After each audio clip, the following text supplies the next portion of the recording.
விண்ணாலும் தேவருக்கும் மேலாய வேதியனை, மண்ணாலும் மன்னவர்க்கும் மாண்பாகி நின்றானை, தன்னார் தமிழளிக்கும் தன் பாண்டி நாட்டானை, பெண்ணாலும் வாகனை பேணு பெரும் துறையில், கண்ணார் கழல் காட்டி நாயேனை ஆட்கொண்ட, அண்ணாமலையானை பாடுதுங்கானம்மானாய், கண்ணார் கழல் காட்டி நாயேனை ஆட்கொண்ட, அண்ணாமலையானை பாடுதுங்கானம்மானாய்.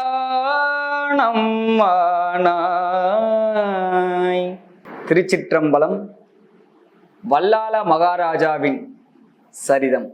அருணையம்பதின்னு பெரிய நாடாகிய தற்பொழுது திருவண்ணாமலை, சில ஆண்டுகளுக்கு முன்னாடி அருணையம்பதி, அந்த நாட்டின் பேரு அருணையம்பதி. அந்த நாடு அவ்வளோ சிறப்பா இருக்குமா. முதல்ல நாட்டு வளத்தை பத்தி, அந்த நாட்டினுடைய வளம் எப்படி இருக்கும்னா, பெரிய பெரிய மாட மாளிகைகளும் மாணிக்கம் வைரம் இந்திர நீலம் அப்படின்னு சிறந்த மிகவும் உயர்ந்த பொருளால அலங்கரிக்கப்பட்டு அவ்வளவு அழகா இருக்குமா. அங்க இருக்கிற பெண்கள் எல்லாம் அருந்ததிக்கு ஒப்பான கற்பை உடையவர்களா. அந்த நாட்டுல மிகவும் வீரம் மிக்க மனுநீதி அறத்தின்படி ஒரு அரசர் வாழ்ந்து வந்தார். அவர் பெயர்தான் வல்லாள மகாராஜா.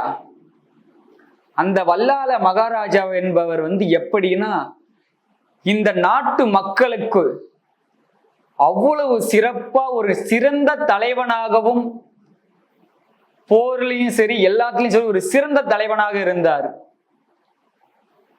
அவருக்கு 2 மனைவி, சல்லமாதேவி மல்லமாதேவின் 2 மனைவிகள். அவங்க 2 மனைவிகளை தவிர வேற யாரையுமே அவரு மனதளவுல தவறாக எண்ணியது கூட கிடையாது.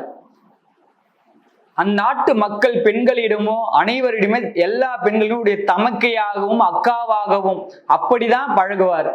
அவ்வளவு புனிதமான எண்ணம் உடையவர் வல்லாள மகாராஜா.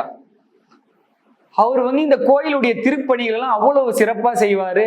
அதே போல அருணாச்சலேஸ்வரர் கோயிலுக்கு தினமும் போவாரு, துதி பாடுவாரு, தினமும் சிவ பூஜை பண்றது, இந்த மாரி ஒரு ஒழுக்கத்தின் நெறியில வாழ்ந்து வந்தாரு.